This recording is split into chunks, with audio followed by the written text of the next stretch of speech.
Hi guys. छोटे जनाब आराम से अपना नींद ले रहे हैं। इतना आराम से नहीं लेते हैं वो, कम से कम बोलो तो 30 से 40 मिनट ही सोता है कॉन्टीन्यूस। और कभी कभी तो उसमें भी उठ जाता है। फिर उसे उठा के थोड़ी देर आराम से फिर सुलाना पड़ता है। तो 11 बजे का टाइम होगा, नहा धो के रोज़ वो 11 बजे उसकी फ़र्स्ट नैप होती है। और उसी के साथ मैं लंच की तैयारी जो है वो कर लेती हूँ। कई बार मैं पहले काम कर लेती हूँ आधा लंच का, कई बार उस टाइम पे करती हूँ, क्योंकि इस टाइम पे मुझे थोड़ा सा अपना वर्कआउट करना होता है। बहुत लंबा तो नहीं कर पाती क्योंकि वो उठ जाता है और घर के बहुत सारे काम होते हैं जो बहुत ज़रूरी होते हैं। तो बस 20-25 मिनट का मेरा वर्कआउट होता है। और अभी मैं कर रही थी सिंपल अपना बॉडी स्ट्रेचिंग, और साथ साथ मैं कढ़ी बना लूँगी। कढ़ी के साथ सोच रही हूँ रोटी बनाऊँ, वो तो चलो लंच के टाइम पे ही बनेगी।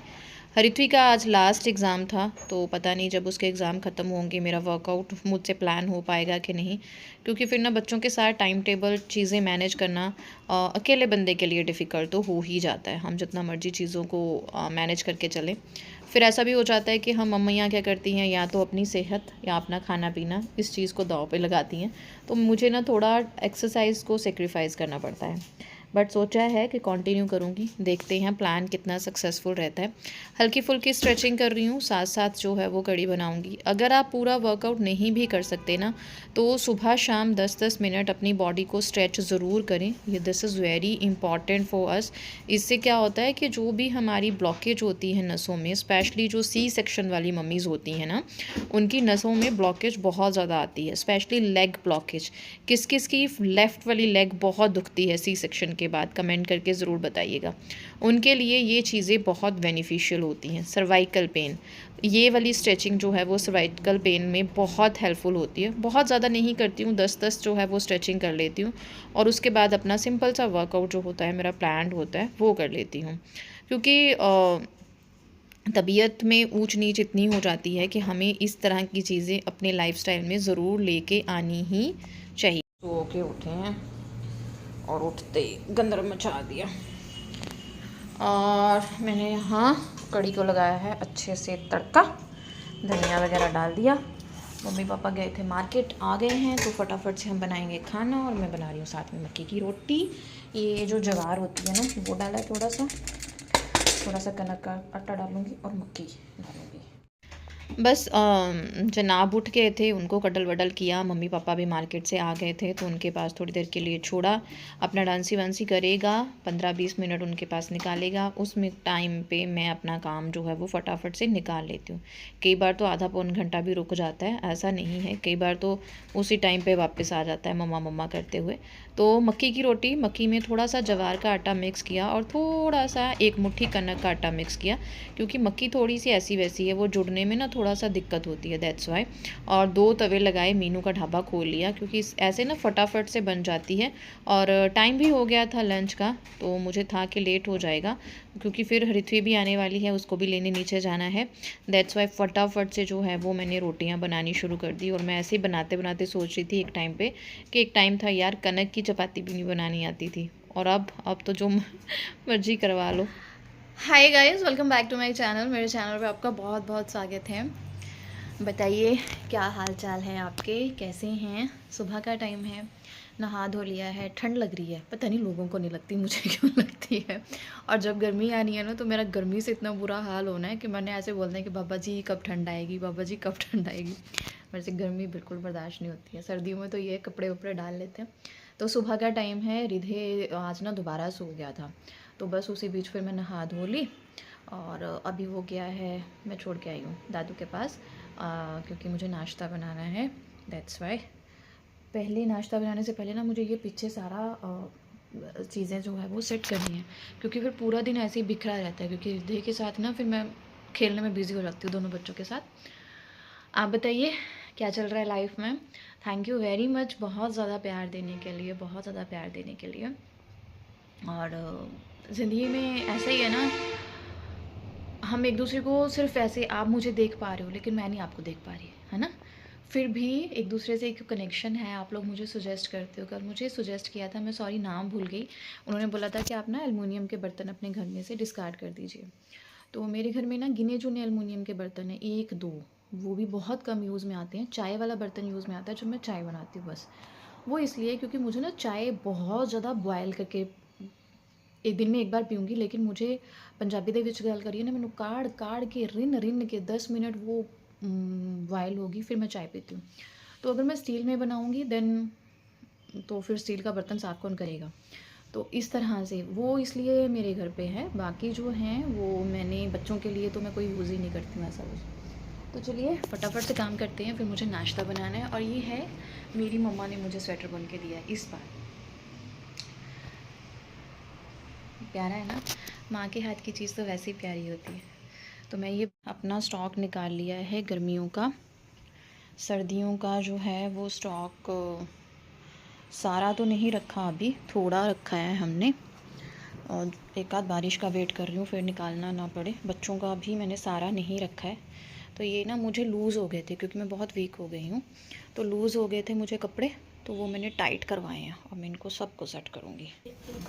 सुबह एक परांठी बनाई थी काम वाले आंटी जो झाड़ू पोछा के लिए आते हैं उनके लिए, तो मैंने चीज़ें ना ऐसे ही रहने दी थी। बस अब जो है सबके लिए बनाऊंगी। और साथ में मैंने सोयाबीन जो है वो उबाल ली थी। लंच का भी मैं देखती हूँ, कई बार हृदय खेलता रहे तो लंच भी साथ ही बना के फिर किचन में से निकलती हूँ। फिर उसे नहलाना धुलाना होता है, बच्चे के साथ बिज़ी हो जाओ तो है ना, कितना टाइम लग जाता है। तो ये नाश्ता बन रहा है हृदय का। ये मैंने 1 कप गाय का दूध लिया है, उसमें मैंने डाला है बादाम और मखाना का पाउडर, और उसमें डाला है रोस्टेड बेसन। बस ये दूध मिक्स करके जो है एक अच्छी कंसिस्टेंसी का उसके लिए नाश्ता बन जाएगा। रोस्टेड रागी रखी है मैंने, रोस्टेड बेसन रखा है, रोस्टेड सोयाबीन का पाउडर रखा है। रोज़ बस अलग अलग इसी तरह से उसको दूध में सुबह वाला नाश्ता जो है वो बना के देती हूँ। एक तो ये एक सिंपल रेसिपी हो जाती है, बहुत जल्दी तैयार हो जाता है, दूसरा बच्चा ईजिली भी खा जाता है। सेल्फ़ वीनिंग मैं करवाती हूँ, लेकिन I don't believe in so much self weaning, क्योंकि बेटी के साथ भी मैंने ऐसा ही किया था। यार 2 साल तक अगर हम अपने हाथ से खिला देंगे तो क्या ही हो जाएगा।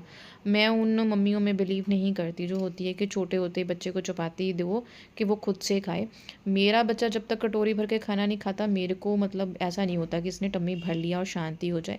घर का बना हुआ पनीर था, थोड़ी सी गोभी और प्याज को क्रश किया, इनको मिक्स करके ऋत्वी के लिए जो है वो परांठे बनेंगे, एक मेरे लिए। और जनाब घूम घाम के आ गए थे। बस थोड़ी देर ही ये टिकता है उधर, फिर ये मस्त मम्मा मम्मा करता हुआ भाग आता है। तो बस इन सबको मिक्स करके जो है वो मैं परांठे बना रही हूँ। ऋत्वी उठ गई थी, अपना नहा धो लिया था।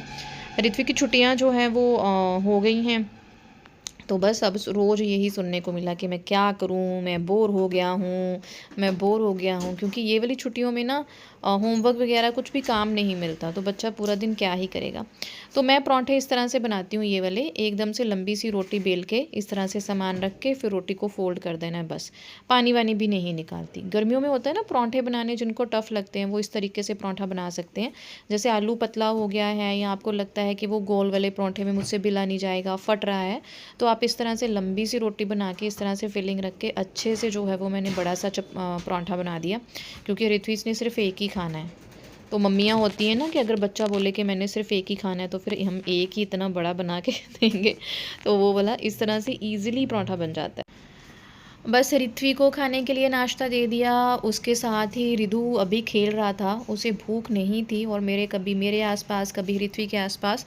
तो मुझे लगा कि उसका मूड सही है तो फटाफट से मैं तड़का भी लगा ही लेती हूँ, फिर आराम से उसके साथ मतलब उसके साथ बिज़ी हो जाऊंगी।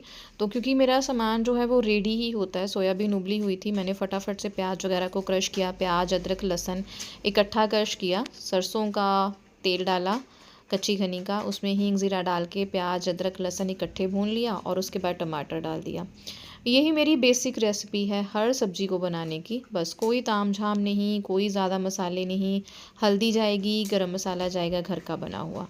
सोयाबीन अच्छे से उबल चुकी थी, वो डाली। थोड़ी सी सोयाबीन को ना मैं मैश करके डालूँगी, आप चाहो आलू भी डाल सकते हो, लेकिन सोयाबीन को ना जितना मर्जी उबाल लो, ये खड़ी खड़ी सी आपको दिखती है तो फिर वो पानी अलग और दाल अलग वाला सिस्टम हो जाता है। मुझे भी नहीं पसंद है, ऋत्वी को भी वैसे नहीं पसंद है पानी पानी वाली सब्ज़ी, तो मैंने सोयाबीन को क्रश करके डाल लिया। सोयाबीन प्रोटीन में रिच है, और कोशिश करें अपने बच्चों को प्रोटीन रिच खाना देने की, स्पेशली अपनी बेटियों को। बेटों का यार जितना मर्जी कर लो, एक टाइम पे पता ही है आपको लड़के कैसे होते हैं, है। तो अपनी बेटियों को अच्छा खाना ज़रूर दें, क्योंकि हमारी बेटियां अच्छा खाना खाएंगी, उनकी तबीयत अच्छी रहेगी, उनकी बॉडी अच्छी रहेगी तभी वो जो औरतों वाले दुख हमें सहने पड़ते हैं ना, चाहे वो फिज़िकली हों चाहे मेंटली हों, तो उनको हेल्प मिलेगी। और बस इस स्टेज पे आके ये जनाब लग गए थे तंग करने कि मम्मा मुझे उठा लो, मुझे उठा लो। तो फिर मैंने सब्ज़ी को तड़का लगा दिया था, ढक्कन अच्छे से लगा के 2-3 सीटियाँ लगा लूँगी, सब्ज़ी रेडी। बच्चे का ना इतना ही बहुत होता है कि वो इतना ही काम करना दे, और कभी उठा लिया कभी नीचे रख लिया, इस तरह से होता है। और फिर नाश्ता मैं रितु को ऐसे ही उठा के ही कराऊंगी, क्योंकि फिर ना इस ये वाली जो एज होती है ना, बच्चा एक जगह नहीं टिक सकता, 1 चम्मच 2 चम्मच बैठ के खाएगा फिर इधर उधर घूमने लग जाएगा। तो मुझे होता है चलो ऐसे उठाओ और खाना खिलाओ, इनका टम्मी जो है वो फिल कर दो। और उसके बाद जनाब फिर से घूमने लग गए मस्त इधर उधर। बस इसी तरह बच्चों के साथ कहाँ टाइम निकल जाता है पता ही नहीं चलता। और सारी चीज़ें, ये अलग सा गेम था इसका, जो भी इसके पास चीज़ें थी ना वो यहाँ पे ला के रख रहा था। पता नहीं है ना, बच्चे क्या नया नया करते रहते हैं। और इसे ना एक चाबियों से बहुत प्यार है, एक आलू और एक हरिथवी की अलमारी की चाबी इसको हमेशा चाहिए। हमारे घर में आप कहीं पे भी देख लो आपको आलू ज़रूर मिलेगा, चाहे वो वॉशिंग मशीन है, चाहे वो हमारी कपड़ों वाली अलमारी है, चाहे वॉश बेसिन है, चाहे सिंक है, हर जगह आलू मिलता है हमें। मैंने थोड़ा सा अपने आप को नरिश कर लिया, थोड़ा बिंदी लिपस्टिक लगाया टचअप, और आ गई सूप में, क्योंकि अभी ना धूप निकल गई है तो मौसम ठीक हो गया है। थोड़ी देर ऐसे घूमूंगी फिर थोड़ी स्वेटर डाल लूँगी। और अब मुझे सब्ज़ी तो बन गई है, पहले तो मैं सेल्फ क्लीन करूँगी। अगर रिधे हैप्पीली मोड में खेलता रहता है देन मैं बर्तन, मैंने खुद ही अपने हाथ से फ़ोन फेंक दिया। अगर रिधे खुश खुश खेलता रहता है देन मैं बर्तन भी साफ कर लूँगी। दादा दादा दादा, मैं बहुत शोर मचाती हूँ बच्चों के साथ। जब मैं अपने मायके जाती हूँ तो मेरे पापा कहते हैं तू ना बादाम खाया कर जितना तू शोर मचाती है। तो चलो फटाफट मैं सेल्फ क्लीन करती हूँ, आफ्टर दैट देखती हूँ बर्तन ये धोने देता है अभी कि नहीं। एंड देन क्योंकि खाने पीने के बाद रिधे का मूड सही था और वो ऋत्वी के साथ बिज़ी हो गया था खेलने में, तो मैंने सोचा चलो सेल्फ एटलीस्ट क्लीन करती हूँ। और अगर ठीक रहता है तो बर्तन धो लेते हैं, नहीं तो फिर उसे सुला देंगे, क्योंकि अभी टाइम था। वो 10:30 पौने 11 के बीच में जो है वो अपनी नैप लेता है। भाग दौड़ इतनी इसलिए करती हूँ कि बच्चों की परवरिश कर सकूँ, ना कि सिर्फ मुझे उन्हें पालना है, सिर्फ खिला पिला के बड़े नहीं करना है, उनकी परवरिश करनी है। ये एक ऐसा बच्चों का टाइम है ना, हम जितना उनके साथ स्पेंड करेंगे उनका बचपन उतना ही पॉजिटिव रहेगा। और मुझे लगता है कि ऋत्वी के इनिशियल ईयर्स में मैंने उस पर जितनी मेहनत की है, आज वो अपना आधे से ज़्यादा काम खुद कर लेती है। बच्चों में सेल्फ डिसिप्लिन लाने के लिए सबसे पहले हमें उनके साथ डिसिप्लिन में रह के काम करना पड़ेगा। तो ये जो नई क्रॉकरी और ये नया सामान मैंने अपनी किचन में रखा है, मेरी किचन बहुत ही प्यारी लगती है और काम करने का मन भी करता है। तो बस इसके बाद बाकी काम शुरू हो जाएंगे, सेल्फ वगैरह साफ़ करूँगी, फिर रिधे के साथ बिज़ी हो जाऊँगी। इसी तरह से जो है मेरा रूटीन चलता है। लेडीज़ के लिए आफ्टर 30 एंड आप मदर हो तो बहुत ज़रूरी है, सी सेक्शन वाली मदर हो तो भाई बहुत ही ज़्यादा ज़रूरी है। तो मैं जो लेती हूँ ये है मेरा कैल्शियम, विटामिन ई, डी तो वीकली लेना होता है, वो इस टाइम मेरे पास ख़त्म है। एक दोपहर को लेना होता है फॉलिक एसिड, और साथ में आपको लेनी है विटामिन सी जब आप रात को दोपहर को फॉलिक एसिड लेते हो। और साथ में विकासूल ज़रूर लें, क्योंकि मल्टीविटामिन्स आपकी बॉडी में गर्मी कर सकते हैं एंड कॉन्स्टिपेशन कर सकते हैं। दैट्स वाई आप विकासूल ज़रूर लें, गर्मी निकलती रहती है साथ साथ। तो मैं लूँ अपना कैल्शियम। अपनी डाइट से हमें उतना ज़्यादा जो है वो न्यूट्रिएंट्स नहीं मिलते गाइस, तो एज अ लेडी हमें अपने मल्टीविटामिन की बहुत ज़्यादा ज़रूरत है। और बस फिर आलू सब्जी की जो है वो रेडी लग गई थी, और बस ये इनका काम शुरू हो गया। यहीं पे अपने व्लॉग का एंड करती हूँ, मिलती हूँ नेक्स्ट व्लॉग में। तब तक के लिए आपको बाय बाय। जुड़े रहें मेरे साथ, देखते रहें ऋत्वी बहल एंड ममा रॉक्स। अपने प्यारे प्यारे कमेंट, अपने अपने प्यारे प्यारे सुझाव मुझे देते रहें। और ये जनाब को भी कुकर भी चाहिए यार। आजकल ना मेरे घर के बर्तन भी बहुत गंदे हैं, क्योंकि उस तरह से ना सफाई नहीं होती। फटाफट से काम ख़त्म करने की कोशिश करती हूँ, तो इतना रगड़ रगड़ाई नहीं होती। चलिए, बच्चा पल गया है, अभी तो 1 साल और है, फिर तो बेचारा स्कूल जाने लग जाएगा, घर के काम ही करने हैं। तो अभी इनकी तरफ ध्यान दे लेते हैं अच्छे से। तो मिलती हूँ नेक्स्ट व्लॉग में, तब तक के लिए बाय बाय गाइस, सत श्री अकाल। चैनल को सब्सक्राइब और शेयर ज़रूर करिएगा।